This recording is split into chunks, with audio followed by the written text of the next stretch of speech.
예, 로마서 1장 28절.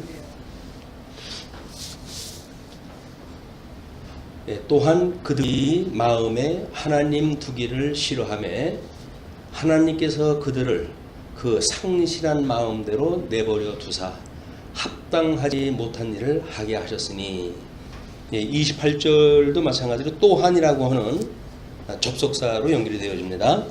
네, 그거를 하나님 상실한 마음에 우리를 내어버려뒀다고 그러니까 그거를 하나님 상실, 곧 윤리관에 대한 이야기입니다. 윤리관. 윤리관은 우리들이 인성을 영과 육으로 지음을 받았고 우리 하나님의 마음도 지었다고 이렇게 이야기했죠. 그래서 이 영에 대한 걸 영성이라고 이렇게 이야기를 했고, 마음에 대한 걸 신성이라고 이렇게 이야기를 했고, 육에 대한 걸 덕성이라고 이렇게 구분했다 했어요. 그리고 영성과 신성이 어우러서 만들어내는 그런 혼적 기능을 지성이라고 이렇게 이야기를 했고, 그 다음에 감각 기능, 이걸 우리가 감성이라고 이렇게 해서 인간의 인격을 5가지로 구분했다 했어요. 거기에서 봤을 때 이거는 우리가 실체적으로 봤을 때 아담이 상실한 거를 율법이라고 하는 것으로 모형적으로 보여줬다고 그랬으니까, 아담이 물론 하와죠. 하와가 선과 악을 알게 하는 과일나무 열매를 따먹도록 이제 유혹을 갖다 당했을 때 그가 먹음직스럽고 보암직스럽고 지혜롭게 할 만큼 탐스럽게 했다, 이렇게 이야기를 했어요.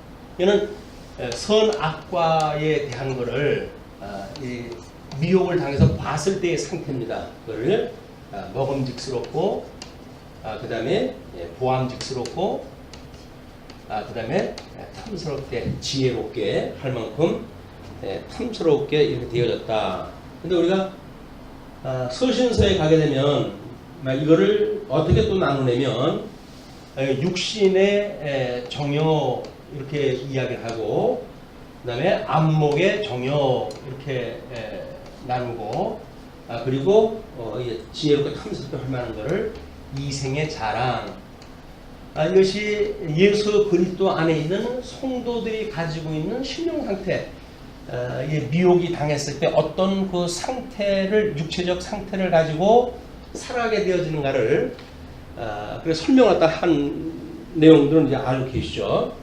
그래서 이거를 물론 중심으로 해서 우리 예수님이 시험을 받으실 때도 결국은 이 시험을 당하시는 거예요. 그래서 40일 금식한 예수님한테 돌로 떡을 만들어 먹으라 라는 걸로 이야기를 하고, 그리고 이제 그러하여금 성전에 올라가서, 성전은 하나님 앞에 예배를 드리는 장소인데 뛰어내리라 라고 하는 걸 통해 가지고 결국은 너를 자랑 삼아서 이렇게 살아가라, 그런 그 이야기죠. 그래서 탐스럽게 하는 그런 그 사단의 미혹을 예수님께서 물리치셨고, 그 다음에 자기에게 절을 하게 되면 천하만물, 그 천하만물 다 보여주면서 하는 이야기가 천하만물을 나한테 주마 라고 이야기가 하는 것이, 결국은 아담을 미혹했던 사단이 우리 예수님을, 금식한 그 예수님을 시험하는 내용하고 똑같아요, 원리가. 그리고 그리스도 안에 있는 성도들에게 미혹을 했다 하는 것도 똑같은 원리를 가지고 지금 공격을 하는 거예요. 우리가 이 세 가지의 상태, 육신의 정욕, 안목의 정욕, 이생의 자랑, 이런 그 내용을 가지고 우리가 어떻게 이런 5성, 5가지의 인격을 가지고 하나님께서 합당치 못한 일을 하게 하셨는가라는 내용을 확인했다 해 나가야 되겠는데, 우리가 예배에 대한 그 계시관에 대한 이야기를 갖다 했을 때엔 21절부터 23절까지 우리를 어둠에 내어버렸다, 이렇게 이야기를 했죠. 그래서 이 영이 어둠에 갇혀져 가지고 이제 더 이상 하나님을 알아볼 수 없는 상태가 됐어요.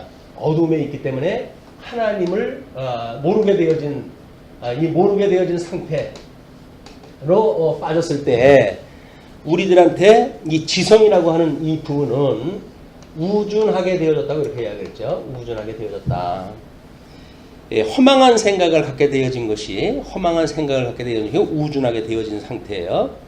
그 다음에 예배관을 보게 되면 더러움에 내어버려졌다 그러잖아요. 그 더러움이라고 하는 그것이 우리로 하여금 이 모든 심성과 덕성에 대한 부분이 하나님을 알고 하나님을 경외하는 것은 말씀으로 우리가 이용할 양식을 샀는데, 하나님이 없다고 한다면 세상의 것을 가지고 우리는 양식을 삼을 수밖에 없어요. 그래서 우리는 아는 게 힘이다라고 일반 이제 그 사회에서는 이야기를 하고 있고, 그리고 뭐 양식이 등불이고 뭐 또 우리가 어떤 그런 그 아주 고귀한 생각 세계를 갖는가에 따라서 우리 삶이 마치 차별나는 것처럼 이야기를 하는데, 결국은 하나님의 말씀이 아닌 세상의 모든 양식, 요거는 미혹을 당하는 이야기입니다. 우리 사단이 우리한테 주어지는 그런 그 미혹을 당하는 인간들이 먹는 양식, 그걸로 했을 적에는 결국 그런 그 이야기죠. 그게 마음의 정욕이에요. 이 마음에는 지성과 심성과 감성이라고 하는 지정의의 모든 인격이 포함되어지는 거 아니에요. 일반 우리 그 사회에서 이야기할 때 인격은 요 세 가지를 이야기를 하는 겁니다. 그래서 지정의. 근데 우리는 요거는 영성과 덕성이라고 하는 양 바깥에 있는 그걸 빼놓고 마음이라고 하는 상태를만 봤을 때 우리가 세 가지 보통 사회에서는 인격이라고 이야기를 한다. 그런 그 이야기죠. 그래서 우리로 하여금 이제 미련한 마음에 우리를 두어줬고, 미련한 마음, 하나님을 모르는 이런 세상의 것들을 양식을 삼아가지고 살아가는 사람들은 미련한 마음에 빠져져 있는 거예요. 그러니까 모든 마음을 다스려가지고 종교 활동을 한다고 하는 사람들은 사실은 미련한 마음을 가지고 자기의 경외의 대상을 찾기도 하고, 때로는 뭐 우리 철학을 탐구하기도 하고, 또는 우리 감성 부분에서 이야기하고 있는 예술, 이런 그 부분들도 결국은 미련한 마음을 가지고 하게 되어지는 건데, 우리 이를 인하여 26절부터 27절까지 부끄러움에 내어버렸다고 했을 때, 부끄러운 욕심이라고 그렇게 이야기를 해요. 부끄러운 욕심이 특별히 이 감성 부분입니다. 이걸 우리가 이제 예술 분야인데, 우리 지정의로 나눴을 때 이 지성 부분을 요걸 우리가 철학 부분으로 놓을 수가 있고, 그 다음에 이 심성 부분을 심리학 부분으로 나눠 놓을 수가 있어요. 일반 학문에서는. 그러니까 일반 학문에서 양식을 삼는 거는 철학을 가지고 양식을 삼고, 또는 심리학을 가지고 양식을 삼고, 예술을 가지고 양식을 삼기도 해요. 이런 것들이 전부 이 마음의 정욕에 우리 내버려 뒀을 때 나오는 일들인데, 부끄러운 욕심, 이 부끄러운 욕심이라고 하는 것은 한마디로 우리 예수 그리스도만을 바라고 하나님의 의를 인하여 살아가는 우리의 삶이 아니라, 결국 인간 본의의 아름다움을 추구하는 모든 예술 부분들이 부끄러운 마음에 우리가 처해져 있는 상태입니다. 이 부끄러운 마음에 있는 사람들은 결국 이 예술이라고 하는 이름으로 해가지고 뭐 요즘은 뭐 아이돌 돈 많이 벌고 그래가지고 어린 학생들이 아이돌 지망 학생들이 많아지고 그렇다고 그러는데, 이게 부끄러움에 내어버려둔 상태가 아주 노골화되어진 상태, 이게 이거예요. 예술이라고 하는 이름으로 해가지고 잡동사니 이런 걸 다 이제 꾸려나가고 이런 그 일들이 포함되어지기도 합니다. 그래서 우리가 이런 영성과 그다음에 이 우준하게 되어져 있는 지성으로 철학을 만들고, 부끄러운 마음, 어두운 마음에 내버렸던 심성을 가지고 나름대로 심리학이라고 하는 걸 만들어서 어떻게 하면 우리가 평안을 누릴 수 있는가, 평강을 누릴 수 있는가라고 하는 거를 이제 이야기를 하죠. 그런데 그는 하나님의 말씀 이외에는 될 수가 없어요. 그러나 이들이 어두움에 내어버려 두었기 때문에 어쩔 수 없이 이런 그 양식에 의해서, 더러운 양식에 의해 가지고 세상을 살아가는 방법을 구가하기도 합니다. 그런데 이제 우리가 취급이 안 되는 게 덕성 부분 아니에요. 이제 이걸 우리가 윤리라고 이렇게 이야기를 합니다. 보통은 윤리 부분인데 덕성 부분이 하나님께서 이거를 합당치 못한 일을 하게 하신 것이 어떻게 됐냐면 상실한 마음에 내어버렸다 이렇게 이야기해요.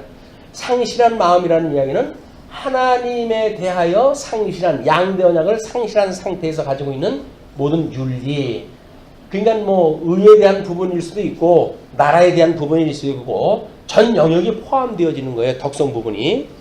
근데 그런 것에 대해서 지금 그 29절부터 32절까지 소개가 되어진 거예요. 자, 그런데 우리 8절부터 다시 한번 보시죠.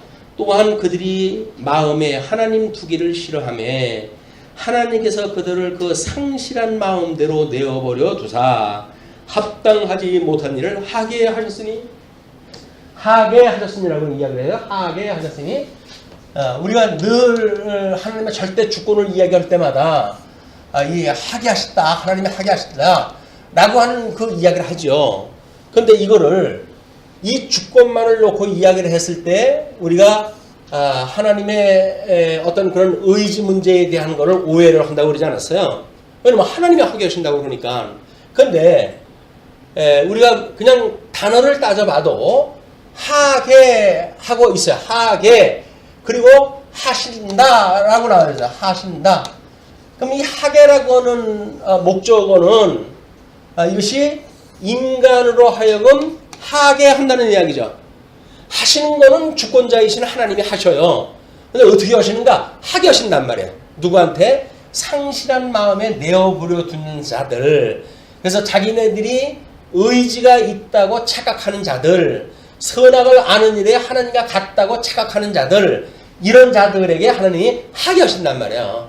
이 하게 하신다고 하는 거를 여기 인간이 가지고 있는 의지의 문제예요. 인간이 가지고 있는 의지의 문제와 그 다음에 하신다라고 하는 하나님의 절대의 주권에 대한 문제를 이론론적으로 놓고 보게 되면, 이거 평면적으로 놓고 보게 되면 모순을 불러일으키죠. 주권과 그 다음에 의지가 마치 상반되어지는 것처럼 보인단 말이에요. 상반되어지는 것처럼 보이는데 이거는 하나님의 종속적, 우리 인간의 종속적 의지라고 하는 차원으로 놓고 하나님의 절대 주권이라고 하는 걸 우리 초월적 개념으로 보게 되면 내재적인 입장에서는 인간의 의지를 이야기할 수가 있죠. 그러나 초월적인 입장에서 보게 되면 하나님의 절대 주권이다. 주권 아래에 있다 그 이야기예요. 물론 이거 인간의 의지 여기에는 사단의 주권, 이 사단의 종으로 탄다고 하는 사단도 이들을 좌지우지하는 의지 안에 있잖아요. 그러나 하나님께서는 이 사단까지도 하게 하시는 거란 말이에요. 하나님이 절대 주권자이시기 때문에 이 미혹의 영인 사단도 하나님께서 하게 하시고, 왜? 만드시기도 하나님께서 이미 만드셨기 때문에 이거를 섭리하시는 것도 하나님이 하게 하신다. 그리고 인간은 그 사단의 종이 되어졌기 때문에 하는 거예요. 그걸 자기가 한다고 생각을 하는 거지요. 죽었는데 자기가 살아있다고 믿는 거예요. 죽어져 있는 자는 아무것도 못하는 거예요. 못하는데 자기가 지금 살아있다고 착각을 하니까 자기가 한다고 믿는 거예요. 그걸 자유의지라고 이야기를 하는 겁니다. 자유의지. 자기가 살아있으면 자유의지가 있으나 죽어있는 자가 무슨 자유의지가 있어요. 그렇기 때문에 자유의지가 아니라 종속적 의지다. 사단에 종속되어져 있는 의지, 궁극적으로는 하나님의 종속되어져 있는 의지다. 그런 그 이야기예요. 이런 어떤 큰 명제 안에서 이런 조그만 논리들이 설명이 되어져야 그 원리가 뭔지를 한눈으로 이걸 보게 되지, 말로 백날을 갖다 해봐야 무슨 개념인지 떠오르지 않아요. 우리가 하나님이 하게 하신다라고 하는 이걸 가지고 얼마나 잘못되어져 있는 신앙생활이 나왔습니까? 아예 하나님이 하게 하셔, 뭐 내가 한다고 되는 거야?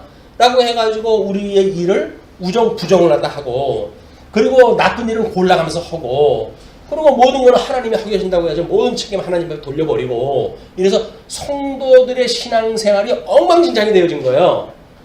그걸 지금 사도 바울은 뭐라고 이야기를 합니까? 상실한 마음에 내어버려 둬가지고, 그 이야기에 상실한 마음에 내어버려 둬가지고 합당치 못한 일을 하게 하셨다 그 이야기예요. 그러니까 하나님이 하게 하셨다라고 하는 잘못되어진 논리를 가지고 잘못되어진 신앙생활을 한 것이 사실은 하나님께서 우리랑 거기다 밀어 넣어버린 거예요. 너희들이 나를 믿어? 너희들이 정말 예수 그리스도만을 구주로 믿고 그분만을 너희들이 통해가지고 나한테 오는 길이라고 믿어? 이런 걸 가지고 지금 우리한테 시험하다 하신 거예요. 근데 우리는 뭐 3대 언약이 어쩌고 저쩌고 해서 하나님이 다 하게 하셔 라고 하는 이야기를 가지고는 하나님이 하신다고 이야기를 한 거예요. 그래서 우리는 양심의 가책을 받지 않고 신앙생활을 엉망으로 해오게 되어진 겁니다. 뭐 요즘 어떤 분 이야기를 들으니까 구약을 이야기해서 다윗이 실수한 이야기를 하면서 이렇게 인간은 다윗이라 할지라도 타락되어져 있는 본성을 가지고 있다. 그러므로 구원을 받지 않으면 안 된다. 그래가지고 그 관점을 좀 나라를 세워가는 관점 중에서 이야기를 하는데 그거를 죄에 대한 문제로 해석을 또 하는데 어떻게 이걸 해석을 해야 되냐고 이제 묻더라고요. 강론을 들을 때는 맞느냐 틀리냐를 가지고 공부를 하게 되면 신앙생활을 못해. 신앙생활은 우리가 알고 있는 개념을 가지고 하나님을 알고 있는 개념을 가지고 그 하나님을 경외할 수가 있어야 신앙생활이 되어지는 거지. 옳고 그른 걸 구별하는데 어떤 기준 가지고 옳고 그른 걸 따지겠어요. 자기도 어디에 있는지도 모르고 그 사람도 강론하는 사람도 어디에 있는지를 모르고 피차 지금 어디서 좀 헤매는지를 모르고 있는데 시비를 따진다고 하니 가려집니까? 방법이 없어요.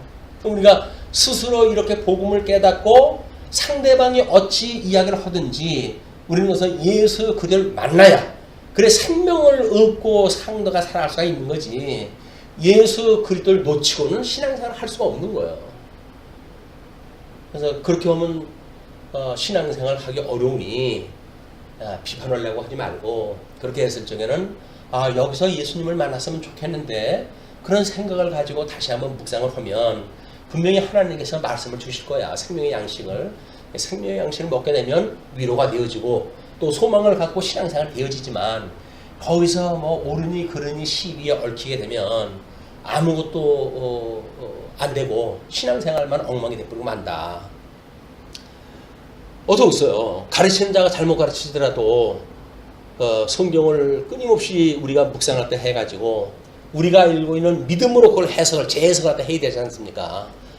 이제 그렇게 이야기를 했는데 어느 식장에서 만났는데 그렇게 이야기를 하더라고요. 이제는 언약사 중심으로만 하지 않고 구속사도 언급을 하다 해야 되겠다고 이제 그런 이야기. 구속사 이야기 한다고 그러면 다 구속의 이야기도 구속 아닌 거 그랬어요. 다 회복의 이야기인데. 근데 회복의 이야기니까 하나님 나라라고 하는 거고 분리되어져 있는 구속이 나오는 거예요. 우리는 복과 나라를 예수님이 회복을 하니까 나라에 대한 것도 또 그 구속에 대한 것도 전부 하나로 회복이 되어진다고 하는 걸 이야기를 하는데 나라 이야기 하다가 별로 성도들 이제 감흥이 없잖아요. 맨날 하나님이 어떻게 하신다고 그러는데 하나님 약속하신 대로 좀 나라가 이루어지고 있습니다. 나하고 뭔 상관이 있다고. 교회는 만신창이가 되어졌고 성도들은 심하게 상처를 알고 있는데도 불구하고 강대상에서 끊임없이 하나님이 허기 오신다는 거예요. 하나님의 나라가 이런 거예요? 그런 거는 아니고 지금 양육되어져 가고 있다 우리가. 무슨 양육이 20년씩이나 양육이 됩니까? 이게 성장이라고 하는 거에 포커스를 맞춰놔버리게 되면 이것도 틀려먹은 거예요. 우리는 회복하신다고 하는 예수 그리스도를 만나고 그분께서 우리들한테 끊임없이 익힌 공부를 갖다 해간다는 관점으로 이게 보여져야 끊임없이 우리는 옷깃을 여미고 신앙생활을 하게 되어진다. 그렇지가 않다고 한다면 우리는 어느 나락으로 끌려갈지 몰라요. 어떤 사람이 그렇게 이야기를 하더라고요.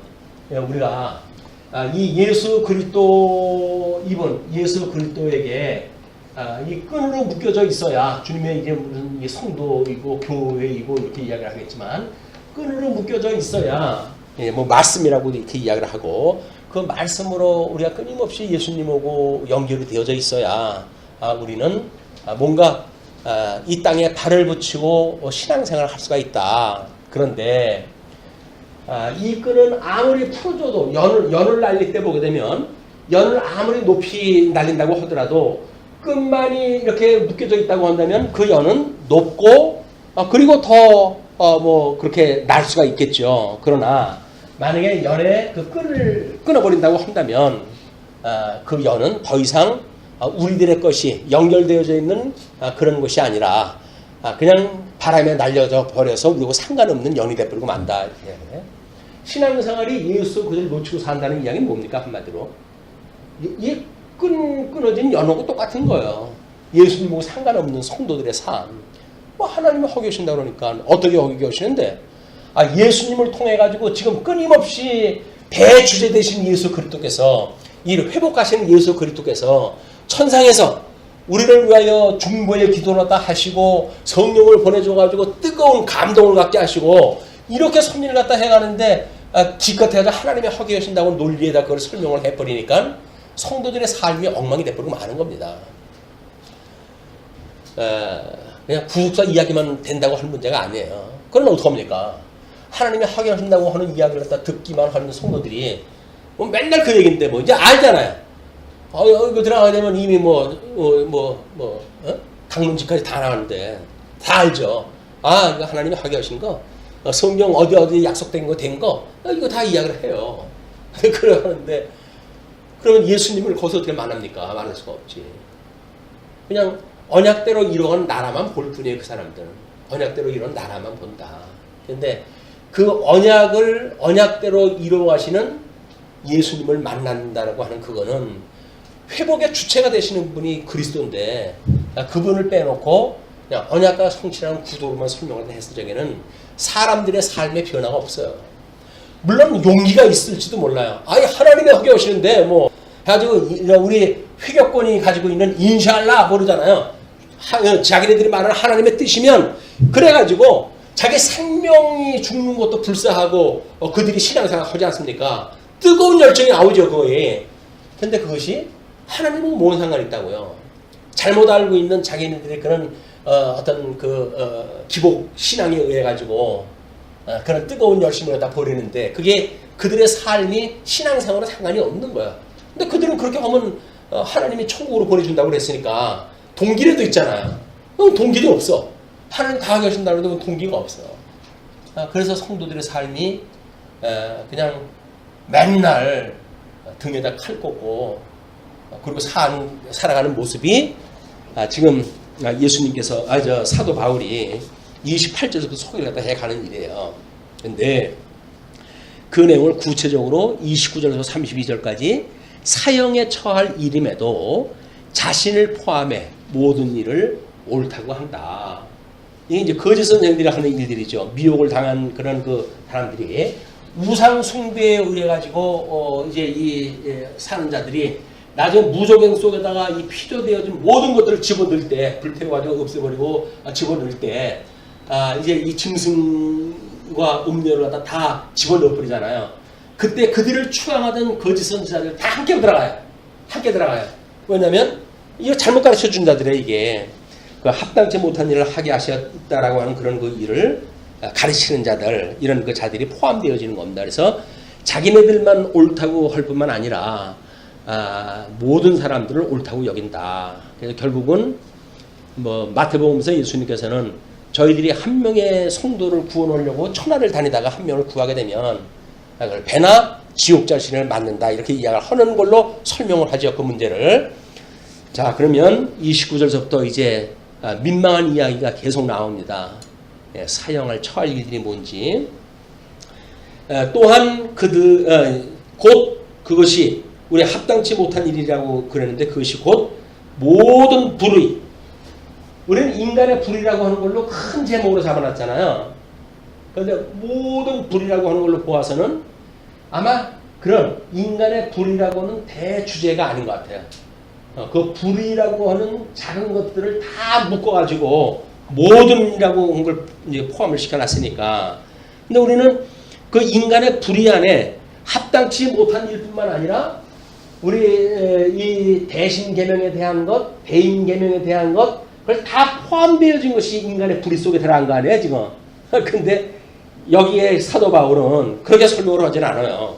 그래서 모든 불의와 추악이라고 하는 것은 지금 이 악에 들어가져 있는 겁니다. 우리가 주기도할 때마다 끊임없이 이 악에서 구해주세요 라고 하는 걸 기도해야 될 내용인데, 이 안에서 살면서도 끊임없이 그 추악인지를 모르고 사는 거예요. 우리가 그 추악, 그리고 탐욕. 아까 우리 모든 욕심이 뭐라 그랬어요? 이게 아담을 미혹했던 사단의 미혹받았던 마음이고, 그걸 예수님을 공격했던 그거는 그 공격이고, 그것이 결국은 육신의 정욕, 안목의 정욕, 이상의 자랑이라고 하는 성도들의 소위 미혹되어지는 그런 그 부분이라고 이야기를 했죠. 그러니까 이런 그 일들이 결국은 탐욕, 그걸로 가득 차 있다. 뿐만 아니라 악의가 가득한 자요. 악한 뜻을 가지고 있는 것. 그래서 뭐 사도 바울은 이제 고린도서에서 사랑이라고 하는 큰 계명을 설명을 하면서 그 사랑은 라고 해가지고 구체적인 내용들을 소개를 했다 하는데, 이제 악을 좋아하지 아니하고 예, 우리는 이 악의가 가득한 거예요. 이게 우리의 모든 생각 가지고 있는 게 전부 악한 생각이니까, 이게 상실한 마음에 든 사람들의 그런 특성입니다. 악의가 가득한 자요. 그다음 시기라고 하는 거는 상대적인 거 아니에요. 아담이 선과 악을 알게 하는 과일나무 열매를 따먹었을 때, 아니야 하나님이 따먹지 말라고 그래서 라고 했을 때 사단이 뭐라고 미혹을 하죠? 아니야 너 죽지 않아. 하나님이 너 그거 따먹으면 하나님과 같이 될까봐 따먹지 말라고 하는 거야. 이렇게 이야기했어요. 그래? 하나님이 지금 내가 따먹으면 당신하고 같이 된다고 해가지고 나한테 따먹지 말라고 그런 거야? 라고 시기심이 발동을 해요. 하나님을 향해서 시기심이 발동을 해요. 그래가지고 그걸 뭐 이성을 잃고 냉큼 따먹고 말지요. 이게 하나님께서 미혹을 당한 자들이 가지고 있는 시기심이에요. 이 시기에 대한 거는 우리 속담에도 잘 나와져 있죠. 5, 6월에 여자가 이 시기를 갖다 품으면 뭐라고 하는데요. 서리가 내린다는 거예요, 이게. 이런 아주 독한 것이 시기심인데, 뼈를 삭히는 그런 그 일이기도 합니다. 그리고 살인. 근데 살인이라고 한다면 우리가 어마어마하게 큰 걸로 봐하는데, 앞에서 설명하는 어떤 관념적인 내용들, 추악이니 탐욕이니 악의가 가득한 것이니 시기니 이런 것하고 평등상상에서 지금 살인을 넣었어요. 그렇다고 한다면 뭐예요 도대체? 우리가 생각하는 것이 순 악질 여사만 그걸 가지고 있는 생각이 아니라 우리가 순악질 여사들이에요. 순악질 여사.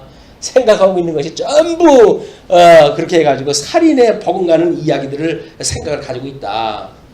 거기다가 다음에 아주 비중을 낮춘 그 비중을 소리가 나오는데, 분쟁이라고 그래요. 분쟁이라고 하는 것도 남편 아담과 하와가 분쟁이 일어난 게 뭐 때문에 그랬습니까? 선악과를 따먹은 것 때문에 만들어진 거 아니에요. 당신 이거 왜 따먹으라 그랬어? 왜 따먹어 이걸? 그랬더니 아니 안 죽는데 당신도 먹어.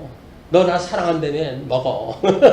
그래가지고 할 수 없이 사랑하는 죄를 먹어요. 그래가지고 결국은 동반 추방이 당하는 것이 아담의 신세입니다. 우리 이런 그 인생들도 마찬가지로 이런 그 어떤 분쟁, 우리는 선민국가의 분국이라고 나누냐. 분국, 나라가 나뉘어지는 상태. 이게 뭐예요 결국은? 하나님 앞에 말할 수 없는 이것이 지금 악행을 저지르는 거예요. 그래서 거기에 나오는 모든 왕들 끝에 아무개는 여로보암의 길을 걸었더라. 여로보암의 길을 걸었더라. 나오는 거예요. 이 분쟁이라고 하는 걸 통해 가지고 악을 갖다 그대로 노출시켜주는 그런 내용이기도 합니다. 자, 거기다가 사기예요. 사기. 다른 사람을 이용해 가지고 어떤 이익을 채우기 위한 거짓말을 갖다 하는 걸 사기라고 그러는데, 그 사기도 마찬가지로 살인이나 이런 거 같은 그 수평선상에 놔버렸어요. 그리고 악독이 가득한 자요. 뭐 악독이나 여기서 뭐 아까 그 우리가 탐욕이 있었고 추악한 자고 이렇게 이야기를 했으니까 비슷한 그 일인 것 같지만 여기서 지금 그 악독이 가득해가지고 이 악이라고 하는 그 이야기는 같이 중립적일 수가 있어요. 그렇죠? 근데 악독이라고 한다면 그걸 가지고 독을 해하게 되어지는 가일층 되어진 그런 그 부분이 있습니다. 그래서 우리가 얼마나 이 악독이 가득한 자면 우리의 그런 그 말로 밥을 만들어 놓고 그거를 병에다 집어넣어 놓고 그냥 악독한 우리가 추한 말을 갖다 계속 하게 되면 금방 썩어버린다는 거 아닙니까? 우리가 악독이 얼마나 강하게 되면 그 밥이 금방 상해버릴까요? 근데 그걸로 해가지고 선한 말로 해가지고 나는 너를 사랑해, 너는 나한테 너무 고맙게 해주는 거야, 뭐 이렇게 해가지고 좋은 말을 갖다 하게 되면 오랫동안 변질하지 않는다는 거예요. 그러니까 우리가 난 독이 없어 라고 생각을 하시게 되면 한번 시험을 갖다 해보시기 바랍니다. 쌀밥을 갖다가 유리병에다 집어넣고 계속 거기다가 독화살을 날리세요. 독화살을 갖다 해가지고 나는 저주받았어 해가지고 독화살을 날리게 되면 독화살에 의해 가지고 시퍼렇게 이게 아마 썩어가는 모습을 우리 눈으로 목격을 갖다 할 거예요. 자, 그리고 수군수군하는 자요. 이건 뭐 다 인생들을 그러고 사는 거 아닙니까, 주님? 뭐 그런 것까지 이걸 갖다가 우리한테 살인하고 같은 배열에다 집어넣습니까? 수군수군이 뭐예요, 수군수군이? 우리는 예수 그리스도의 증인인데 예수 그리스도의 증인의 역할을 갖다 하지 않냐고 그러면 수군수군 되어지는 거야. 누구는 어떻고 누구는 어떻고 누구는 어떻고 누구는 어떻고. 그러니까 수군수군하는 것이 전부 악독이 가득한 자에서 나오는 자연 발생적인 현상이에요. 따로 떨어져 있는 게 아닙니다. 그 현상 중에 하나가 수군수군하는 자로 되어져 있어요. 자, 뭐 그거는 또 만만한 사람들끼리 수군수군하죠. 근데 비방하는 자가 나와요. 다음에 비방하는 자. 이건 마음이 많은 사람을 하는 게 아니라 마음이 안 많은 사람을 돼. 비방. 그래가지고 제가 말이야.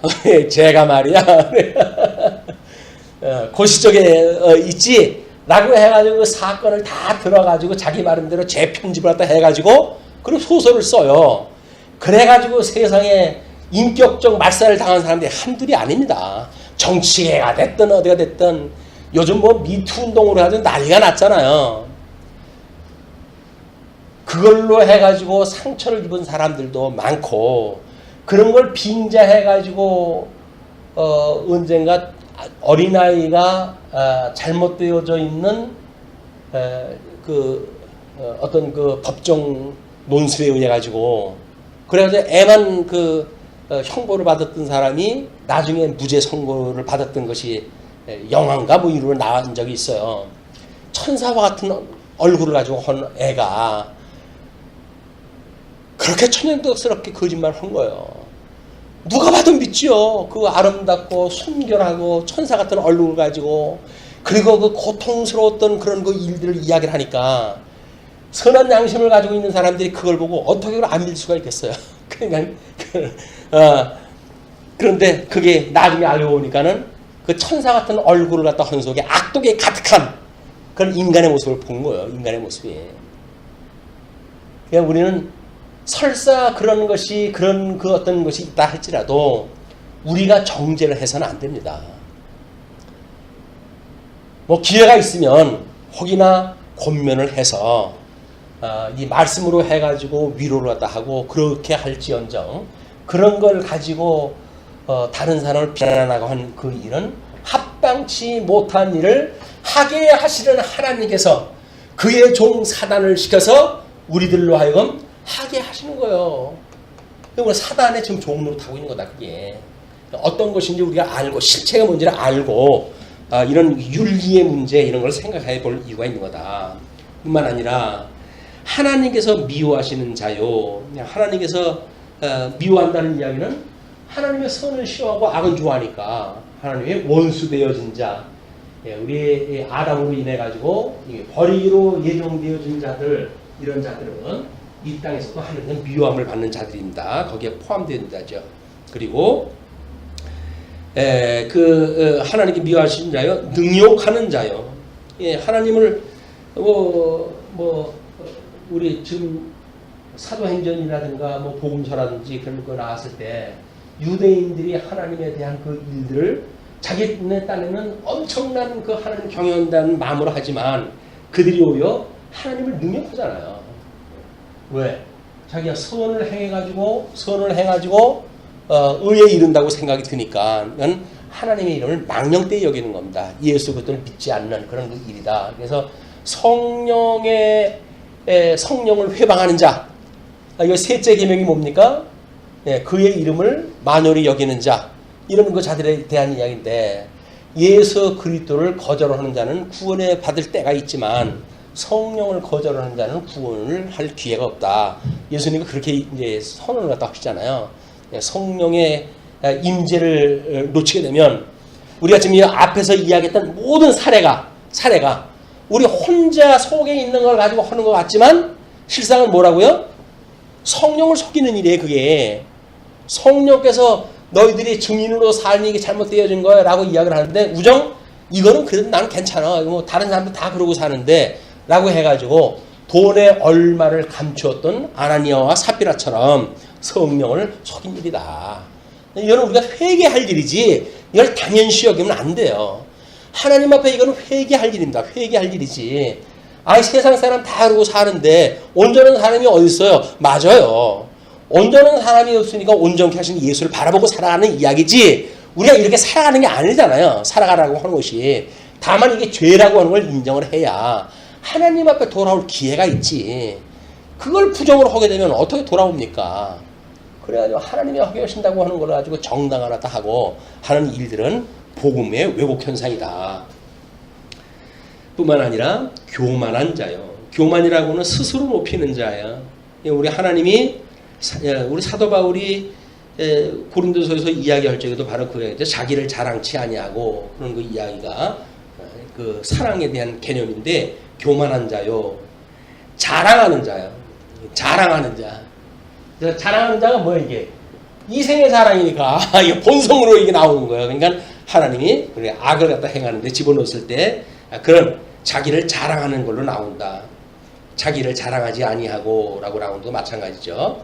그리고 악을 도모하는 자요. 예, 악이라고 하는 그거는 하나님이 싫어하심이라고 하는 이성적 기능이라고 그랬어요. 근데 그거를 죄로 드러났다고 하는 그 이야기는 뭡니까? 그걸 도모하는 거예요. 어떻게 하면 이 죄를 지을 수 있을까? 어떻게 하면 더 죄를 지을 수 있을까? 도모하는 자. 혼자 지나 죽으면 다행인데 복음을 전하지 아니하는 모든 상대방들에게 결국은 그 악을 도모하는 죄로 인해 가지고 함께 지옥에 들어갈 수밖에 없는 이런 그 일들이 벌어지는 겁니다. 뿐만 아니라 다섯째 계명이죠. 부모를 공경하라라고 했는데 부모를 거역하는 자요. 그 이야기도 도덕법이라고 하는 개념으로 이걸 전부 이해를 해야 그럼 이 개념이 다 들어와요. 도덕법이라고 하는 십계명서 이야기하는 거를 우리 그 믿음의 선배들은 얼마나 그걸 쪼개가지고 이야기했는지 몰라요. 그거를 자세하게. 우리 너무 지나치다. 그렇게까지 우리를 폄하하고 그러는 거 내가 지치다. 그래서 우정을 안 보려고 그런지를 모르죠. 그러나 한번 봐야 돼요. 자꾸 봐야 돼. 내가 얼마나 죄인지를 끊임없이 봐야 돼. 성찰해야 돼. 내 내면 세계를 들여다보고 내가 얼마나 더러운 인간인지 예수 그리스도의 그런 은혜의 섭리가 아니면 한시도 존재할 수 없는 자기의 존재를 깨달아야 하나님 앞에 은혜를 다시 회복하게 되어진다. 그 다음에 31절에 우매한 자요. 우매한 자는 이미 하나님 우매하게 줬으니까 이 우준한 자리에 들어섰음에도 불구하고 무슨 철학을 가지고 복음을 증거한다나 인문학을 가지고 복음을 증거한다나 이래가지고 주접을 떠는 인간들이 있어요. 아닙니다. 타락한 인성을 가지고 있는 자들이 만들어낸 그런 사상의 체계를 가지고 우리가 무슨 의미를 깨달을 수가 있겠어요. 오직 하나님의 말씀만이 우리의 생명의 양식이지 다른 것들은 전부 이것이 우리를 죽여가는 이 독약들입니다. 독약. 세상의 양식들은. 세상 사람들은 어떻게 문화가 그렇게 발전되어 살아가는데 그 문화에 편승해가지고 살아가는 것이 그래도 우리 인테리들의 그런 삶의 모습 아니겠어? 이렇게 해가지고 우리가 속아. 인테리어 아니라도 좋다고 그래야 돼. 사단이 우리한테 그런 미혹을 하게 되면 인테리어 아니라도 좋아. 나는 그냥 비천한 성도라고 해서 난 충분해. 라고 우리의 그런 이게 고백이 돼야지. 거기서 뭔가 우월감을 세상에 주는 걸 가지고 뭔가를 높이고 자랑하고 하는 그 일은 잘못되어져 있는 양식으로 말미암는 일들이다. 그리고 이제 배약하는 자요, 약속을 배반하는 자. 그래서 우리가 우리 교회에서 이제 안수를 받고 뭐 이럴 적에도 끊임없이 선서를 하고 그러잖아요. 그런 그것이 뭐냐면 하나님 앞에 하는 약속이에요. 이게 사람들, 교중의 사람들하고 하지만 이거는 하나님의 이름으로 약속을 하는 거기 때문에 매우 중요한 겁니다. 뭐 장로도 마찬가지고 목사도 마찬가지고 집사도 마찬가지예요. 하나님 앞에 그걸 우리가 약속을 했다 했는데, 교회 앞에 교중의 사람들로 약속을 했는데 언제 내가 그랬느냐는 듯이 뭐 그냥 뭐 그것만 감투만 쓰고 나면 안면 바꿔버린다는 이야기는 아주 합당치 못한 일을 하게 하시는 그런데 지금 우리가 덫에 걸려져 있는 거예요. 그리고 뭐라 그랬어요? 이제 배약하는 자요, 무정한 자요, 무자비한 자라. 무정한 자, 긍휼의 마음이 전혀 없어. 의와 인과 신을 버렸도다. 긍휼을 버린 사람들, 복음을 몰라가지고 지옥으로 가고 있는 사람들을 보고 쾌재를 부르고 있는 사람들, 복음을 몰라가지고 허덕이는 사람들한테 조롱하는 사람들, 다 이게 무정한 사람들이에요. 그 사람들이 복음을 몰라가지고 지옥으로 죽어가고 있는데 불쌍한 마음이 들어야 되는 거 아닙니까? 뭐 불쌍하긴 뭐 불쌍해, 지옥이지. 예정한 대로 살아가는 거 뭐 할 수 없지. 라고 하는 그런 그 일은 하게 하신다라고 하는 이런 관점에서 누구라고요? 내가 가지고 있는 무정한 의지를 가지고 있는 거예요. 무정한. 종속적 의지에 의해서. 그 다음에 무자비한 자, 자비성이라고 하는 것이 없는 거나 마찬가지일 것 같은데, 무자비라고 하는 그 이야기는 잔악성이 있다고 한다면, 무정이라고 하는 그 이야기는 어떤 감성이 없는, 감정이 배제되어진, 그래서 뭐 예수를 믿을 때도 지성 중심으로 이 주지주의자들처럼 그렇게 믿는 자들이 있죠. 이런 자들은 감성이 없어요. 감정이. 그래서 우리가 이 감정이라고 하는 걸 가지고 이걸 주를 위해서 어떻게 사용을 해야 될 것인가는, 우리 예술 부분이 세상 사람들은 이걸 가지고 예술을 갖다 표명하잖아요. 우리 나름대로 기독교 문화를 뭔가 꾸려가겠죠. 그런 감정이 없다고 한다면 세상 다 쓰레기야, 다 필요 없어 라고 해서 아무것도 안 하는 거예요. 안 그렇습니다. 기독교에 여전히 어떤 뭐 우리들이 보는 예술 부분이 있어요. 기독교 예술이라고 하는 그걸 어떻게 해가지고 이 증인의 역할을 갖다 감당할 것인가 라고 하는 영역을 개발할 이유가 있는 겁니다. 뿐만 아니라 이제 32절에 그들이 이 같은 일을 행하는 자는 사형에 해당한다고 하나님께서 정하심을 알고, 성경을 잘 알고 있는 자들이니까 그 정하심을 알고도 자기들만 행할 뿐 아니라 또한 그런 일을 행하는 자들을 옳다 하느냐, 동의하는 자들도 다 마찬가지라는 거예요. 이런 일을 갖다 할 때는 아니에요, 형제요 자매요 그건 악이에요, 그건 죄입니다 라고 하는 끊임없이 선언이 돼야 되는 거예요. 강대상에서도. 그 말세의 증세가 뭐예요? 귀에 가리운 이야기, 듣기 좋은 이야기만 해가지고 성도들의 마음을 훔치는 거는 이게 악행입니다. 우리는 그걸 모르잖아요. 그러니까 어깨나 두들겨주고 이렇게 하면서 그냥 내 꼬붕을 만들어가는 일이 교회 사역자들이 해가는 일이라고 생각하는 일은 하나님이 합당치 못한 일을 갖다 하게 하시는 거예요.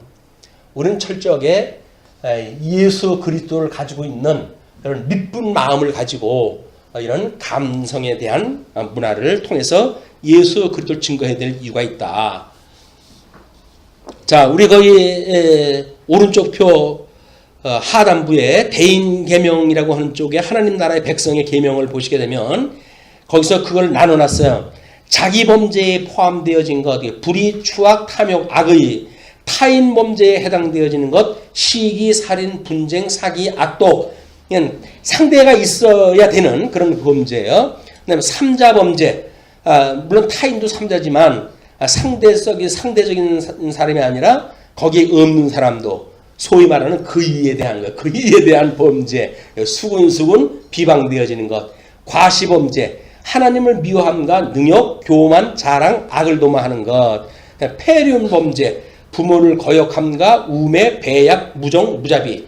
그래가지고 우리들이 가지고 있는 이 합당치 못한 일을 한 일들이 너무 이게 방대하게 기술했다 해놔가지고 어떻게 하면 그래도 공통적인 걸 가지고 우리가 생각을 하기 쉽게 만들 수 있을까 싶어가지고 그걸 구분을 갖다 해드렸어요. 그러니까 구분해가지고 내가 지금 내 혼자 죄를 지고 있구나라고 하면 자기 범죄고, 그 다음에 상대방에 대해서 이야기를 하면은 이것이 타자 범죄고, 그 다음에 삼자 범죄는 거기 없는 사람, 현장에 없는 사람, 그 사람을 수군수군하고 비방하고 하는 것들은 삼자 범죄고, 그것도 아니다. 뭐 그거는 자기 스스로 하는 그런 범죄일 수가 있겠지만 스스로 자기를 높이는 범죄가 있고, 그리고 도의 세상 사람들도 폐륜이라고 지칭하는 그런 범죄를 성도라고 하는 이름으로 행하는 이런 그 모든 일들은 이것이 하나님이 합당치 못한 일을 하게 하셨다는 거예요.